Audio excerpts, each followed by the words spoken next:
This is my Porsche 944, and this is a 944 Turbo. We also have a Porsche Boxster back over there, but we're not going to worry about that in this video because today I'm comparing the 944 with the 951. I'm going to go around some of the extra changes that were made between the early and late models, as well as what's different under the hood and in the interior, eventually helping you decide which model is right for you.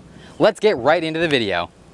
And despite what the name suggests, the main difference between the 944 Turbo and the 944 is not forced induction. Most of the changes are going to be out here on the exterior of the car, and that starts out in the front with the front bumpers. Now, on the early cars, the early naturally aspirated 944s like mine is, you had this two-piece bumper style that had pads up front to help protect the driver in case of a collision. There were also some struts behind this front bumper that would kind of implode in the car to prevent frame damage. So it was all about safety up here, and that really kind of messed with the lines of the car. It's not quite as smooth up here as it is with the 944 Turbo, where they were able to be a little bit more creative and not have to worry so much about safety. We've got a much cleaner design up here with more openings to help cool the engine and bring air to that turbo, as well as some larger fog lamps. Now, what I really like about the front end of the 944 Turbo opposed to the base 944 is this bumper. It's so much smoother and more clean if you ask me.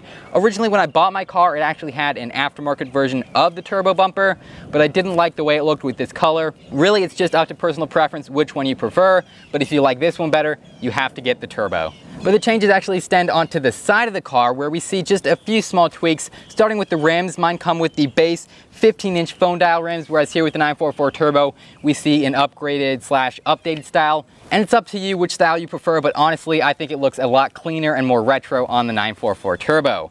Gosh, did I buy the wrong car? And the last change you're going to see on the side of the car is actually on the door panel. The 944 Turbo gets a little bit of a stripe along the side, kind of a raised trim piece. I'm not exactly sure what it's there for, but the base 944 naturally aspirated version does not have that. Tough choice here, but I think I like the base 944 better without that trim piece, just because it has a more smooth design and allows you to see the muscular lines of this car a lot better. But everything is going to wrap off in the rear of the car, where we see two more changes. There's actually an added rear valence back there on the 944 Turbo. Unfortunately, my car has been upgraded to have that. Originally, it did not come with that bumper. That was a turbo model only thing. Someone added it to my car. Some previous owner decided it looked better, and honestly, it does. But if you're getting a naturally aspirated 944, it's probably not going to have that added valence, which honestly, again, I like it so much. And the last thing the Turbo adds, of course, is going to be that turbo badge. And of course, that turbo badge out back is going to reference the main change made to the engine of the car, which is forced induction. In the base early model 944s like this one is, you only got a 2.5 liter naturally aspirated 4-cylinder engine with 143 horsepower. So needless to say, it's unfortunately severely underpowered if you ask me. They claim 0 to 60 in something like 8.3 seconds, top speed 130 miles per hour, which for the 1980s I guess was fairly decent, but here in the modern age, it's just not the same performance you're gonna expect from a sports car. Whereas with the 951/944 Turbo, you've got a turbocharger added, which is going to boost power from 143 to 220. So an incredible increase as far as power output goes, and I'm sure that's going to make the car a lot more fun to drive. Porsche claims 0 to 60 in 6.1 seconds for that model.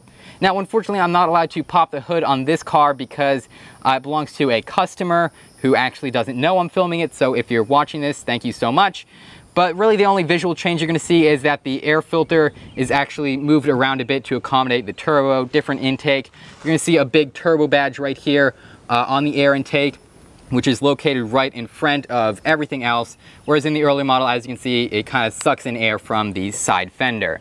Other than that, it looks basically the same, so there really isn't a need to pop the hood. Now, the changes to the interior of the cars is where things get a little bit complicated, because the 944 Turbo wasn't introduced until January of 1985, when they updated the model with a new interior. So if you look at 1985 and up models, they're all going to have the same interior regardless of whether it's a 944 or a 944 Turbo. They all have that same oval style dash, the weird funky looking steering wheel with airbags, etc.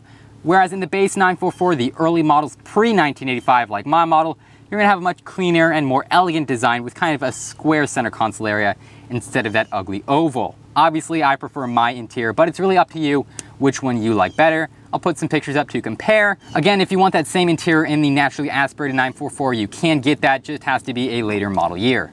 So which model of 944 is better for you? Well, it all comes down to personal preference. Obviously, the 944 Turbo offers far more in terms of exterior styling and performance under the hood, but it also costs a lot more.